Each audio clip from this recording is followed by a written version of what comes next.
the question number 5, students.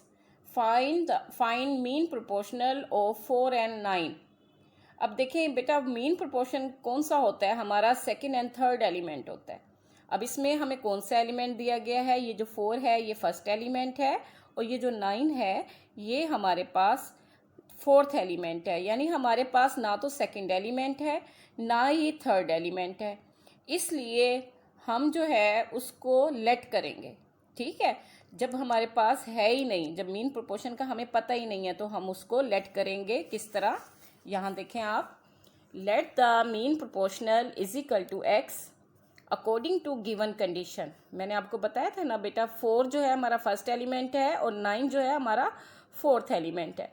Second and third element हमारे पास missing है, और हम इसी को लेट करेंगे, यानी x को 2 टाइम्स लिखेंगे, सेकंड प्लेस पर भी लिखेंगे बेटा, थर्ड प्लेस पर भी लिखेंगे, क्योंकि मीन प्रोपोर्शन में 2 एलिमेंट आते हैं, जैसे second element and third element. अब हम अपने मीन्स और एक्सट्रीम वाले मेथड से इनको सॉल्व करेंगे। यहाँ हमने x और x पर मीन्स लिख दिया और 4 और 9 पर हमने लिखा एक्सट्रीम। अब हम लिखेंगे product of means is equal to product of extreme. बेटा मैंने यहाँ मल्टीप्लाई का साइन नहीं लगाया, क्योंकि देखें x को भी लिखते हुए ऐसे फील होता है जैसे हम मल्टीप्लाई लिख रहे हो, तो मैंने मल्टीप्लाई की जगह यहाँ डॉट यूज़। बेटा हम मैथ्स में मल्टीप्लाई की जगह डॉट भी यूज़ कर सकते हैं, आपने अलजेब्रा के क्वेश्चन में भी ये किए थे। और ये डॉट जो है वो मल्टीप्लिकेशन को शो करता है, और मैंने इसलिए नहीं लगाया कि x के साथ वो जो मल्टीप्लाई का साइन है वो भी x लगता, तो आप भी डॉट लगाइएगा। इज इक्वल टू 4 मल्टीप्लाई 9, ये हो गया प्रोडक्ट ऑफ मीन्स, और ये हो गया बेटा प्रोडक्ट ऑफ एक्सट्रीम। x और x आपको पता है, जब हम मल्टीप्लाई करते हैं इन पे, जो इस पे भी 1 पावर इस पे भी 1 पावर, दोनों 1 + 1 कितना हो गया 2, ये हमारे पास आ गया x square is equal to 4 9 36। अब बेटा देखें, हमने फाइंड आउट क्या करना है? मीन प्रोपोर्शन x, यहाँ पर है x स्क्वायर। अब इसका हम क्या हल निकालेंगे? हम इसका हल निकालेंगे, स्क्वायर रूट लेंगे। स्क्वायर रूट जो है वो एक ऐसा मेथड है जिसमें आपकी जो पावर्स हैं ये ख़त्म हो जाती हैं। स्क्वायर रूट का साइन डिवीजन की तरह नहीं लगाएंगे आप। स्क्वायर रूट का साइन आप बेटा ये देखें, ऐसे स्ट्रेट लाइन, फिर इस तरह स्ट्रेट लाइन, और ये ठीक है, आपने इस तरह ये स्क्वायर रूट का साइन बनाना है अपने रजिस्टर्स पर। स्क्वायर रूट का जो कॉन्सेप्ट है वो थोड़ा आपकी नेक्स्ट क्लासेस में आएगा, लेकिन आप इतना समझ लें कि जब भी हमने किसी की भी पावर को रिमूव करना हो तो हम स्क्वायर रूट को अप्लाई करते हैं। स्क्वायर रूट से ये होता है कि इसका जो स्क्वायर है वो ख़त्म हो जाता है। अब आप खुद देखें, ये x स्क्वायर का मतलब है x मल्टीप्लाई x। 36 का मीनिंग है कि 6 मल्टीप्लाई 6।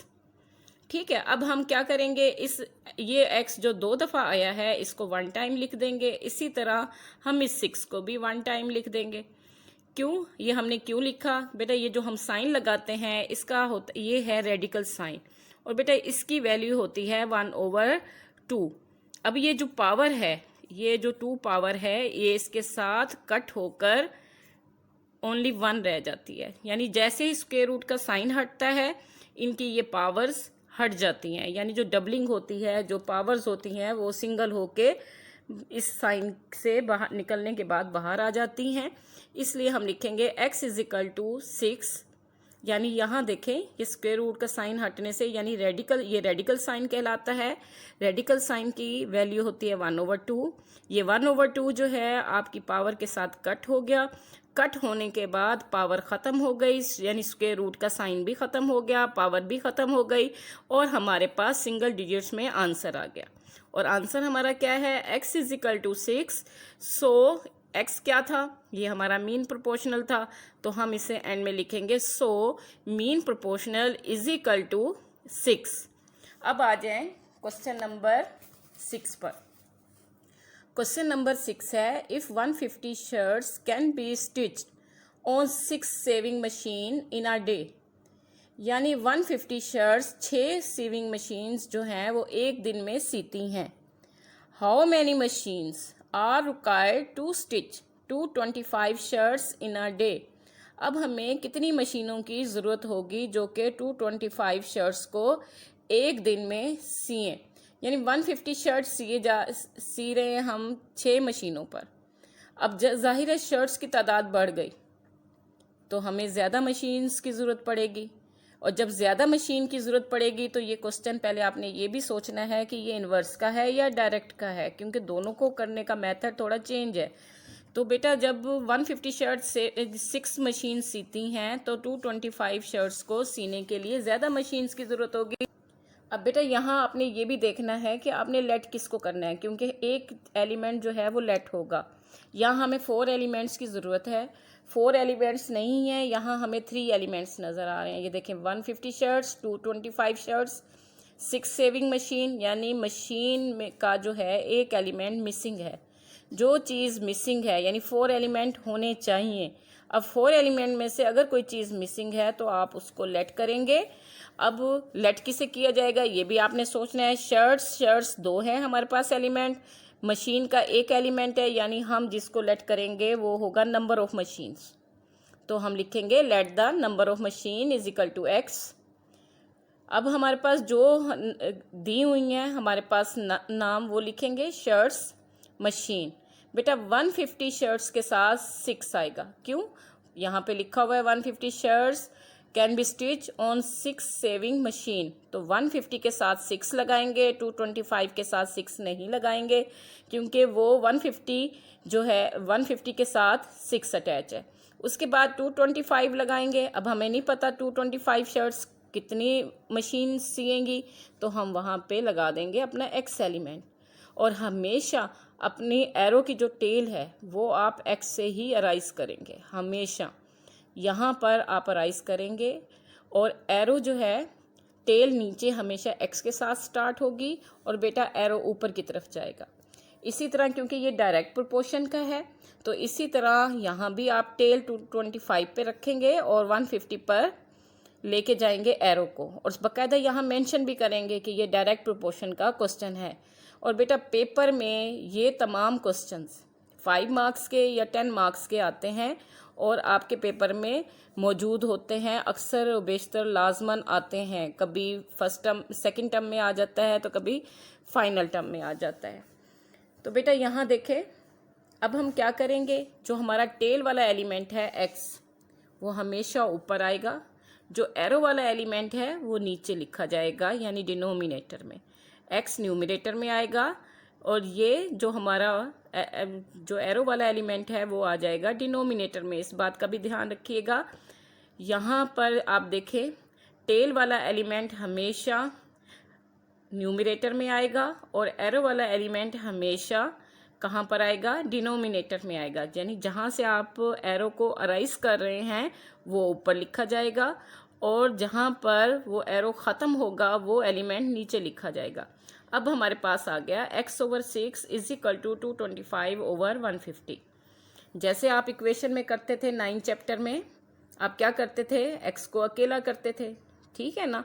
अब इसका हम रेसिप्रोकल लगा देंगे। जैसे यहाँ देखें x/6 है, मल्टीप्लाई 6 लेकर x को अकेला करेंगे। अब जब हमने इधर 6 लगाया, इक्वल का साइन है, इक्वल का साइन की वजह से हमें मल्टीप्लाई 6 इधर भी लगाना पड़ेगा। तो हम इसकी कटिंग करेंगे। कटिंग हमने किस पे की, सबसे पहले कटिंग हमने इसकी 3 के टेबल पे की। 3 2 ज़ा 6, 3 5 ज़ा 15, 0 0। उसके बाद हमने इसकी कटिंग की 5 2 के टेबल पर, 2 1 ज़ा 2, 2 2 ज़ा 4, 2 5 ज़ा 10। उसके बाद हमने इसकी कटिंग की 5 के टेबल पर, 5 5 ज़ा 25, 5 4 ज़ा 20, 5 5 ज़ा 25। फिर हमने 5 पे की, 5 1 ज़ा 5, 5 9 ज़ा 45। दोबारा मैं कटिंग बता रही हूँ, 3 2 ज़ा 6, 3 5 ज़ा 15, 0। फिर हमने 2 पे की, 2 1 ज़ा 2, 2 2 ज़ा 4, 2 5 ज़ा 10, 5 5 ज़ा 25, 5 4 ज़ा 20, 2 इसके साथ मिलकर 25 हो जाएगा, 5 4 ज़ा 5 5 ज़ा 25। फिर हम 5 पे करेंगे, 5 1 ज़ा 5, 5 9 ज़ा 45। यहाँ देखें 9 आ गया, इधर आ गया 1, तो हम x इज इक्वल टू क्या आ जाएगा, 9 1 ज़ा 9, यानी हमारा नंबर 100 नंबर ऑफ मशीन होगा हमारे पास 9। Question number 7. If 7 buffaloes give 56 liter milk, how much milk can we get from 12 buffaloes? यानी सेवन जो भैंसें हैं वो देती हैं 56 लीटर मिल्क। अब जो 12 जो भैंसें हैं वो कितना दूध देंगी। अब फिर आपने यहाँ गौर करना है कि कौन कौन से एलिमेंट हमारे पास 2 हैं और कौन सा एलिमेंट हमारे पास 1 है। अब बफेलोस देखें, आपके पास 2 एलिमेंट हैं बफेलोस के और मिल्क की क्वांटिटी का 1 एलिमेंट है। तो बेटा जो 1 एलिमेंट होता है उसी को हम लेट करते हैं। कैसे, यहाँ देखें, आपको लेट किया बेटा, let the quantity of milk is equal to x. Buffaloes 7 buffaloes देती हैं दूध 56 लीटर। अब 12 बफेलोस कितना लीटर दूध देंगी। ठीक है बेटा, 7 के साथ 56 आएगा, 12 के साथ x आएगा, क्योंकि हमें नहीं पता जो 12 बफेलोज हैं वो कितने लीटर दूध देती हैं।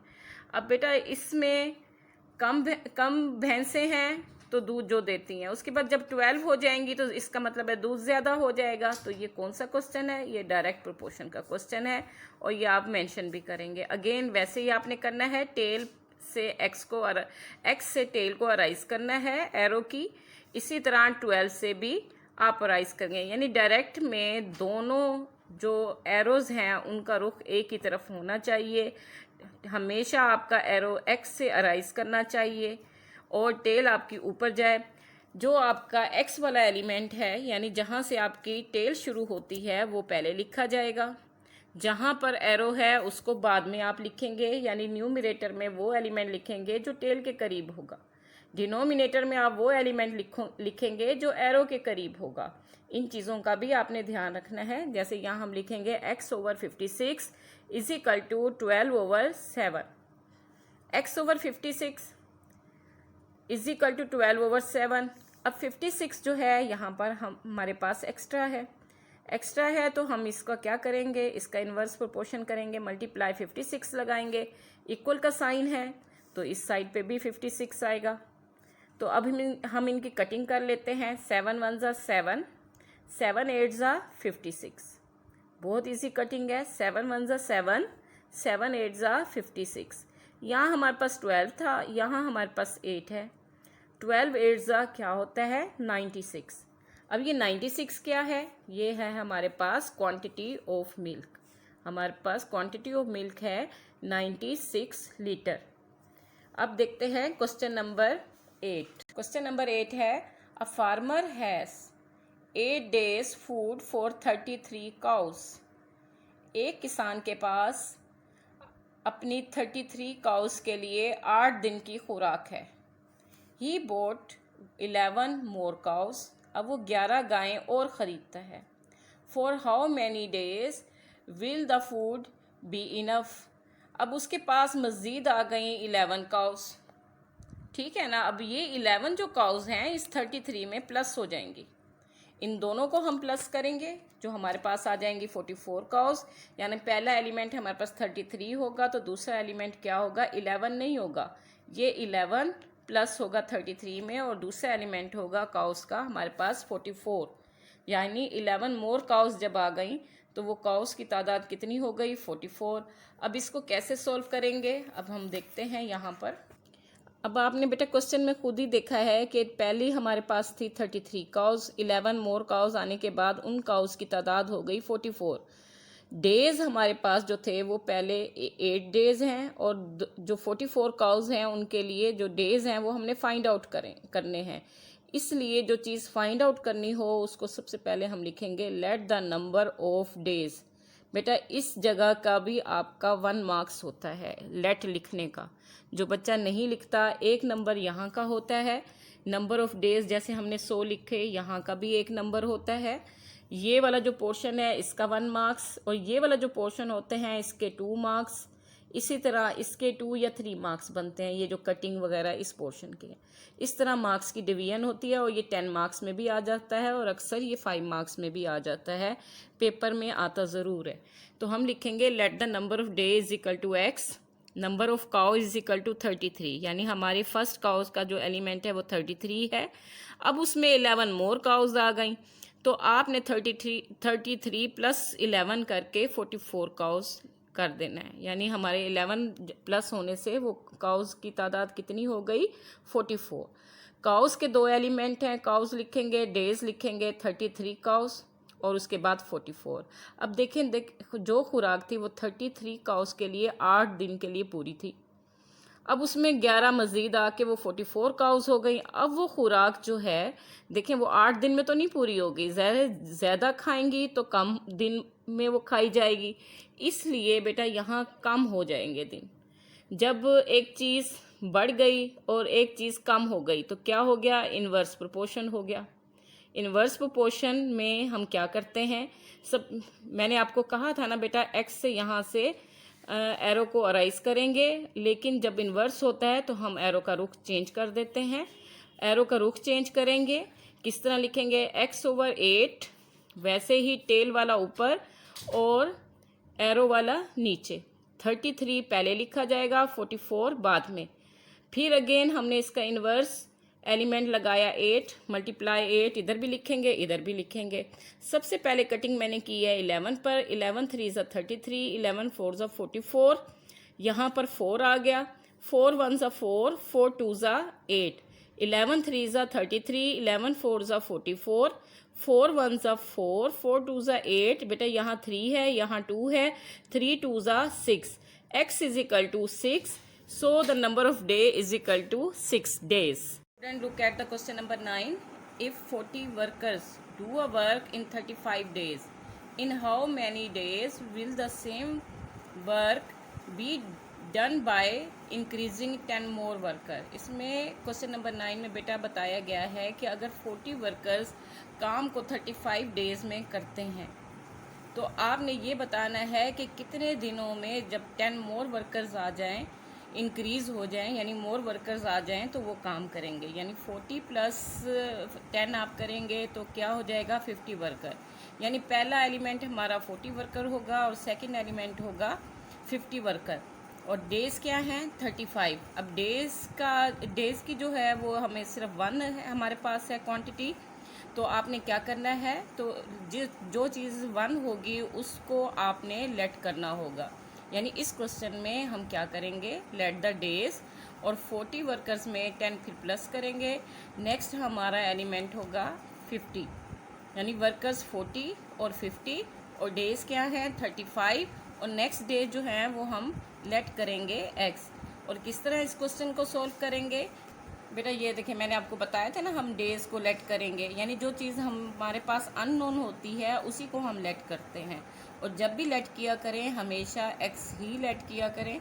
Late the number of days is equal to x, number of worker हमारे पास 40 थे, 10 more worker increase then the number of worker is equal to 40 plus 10 is equal to 50, यानी पहले वर्कर्स की जो हमारे पास क्वांटिटी है 40, दूसरी है 50।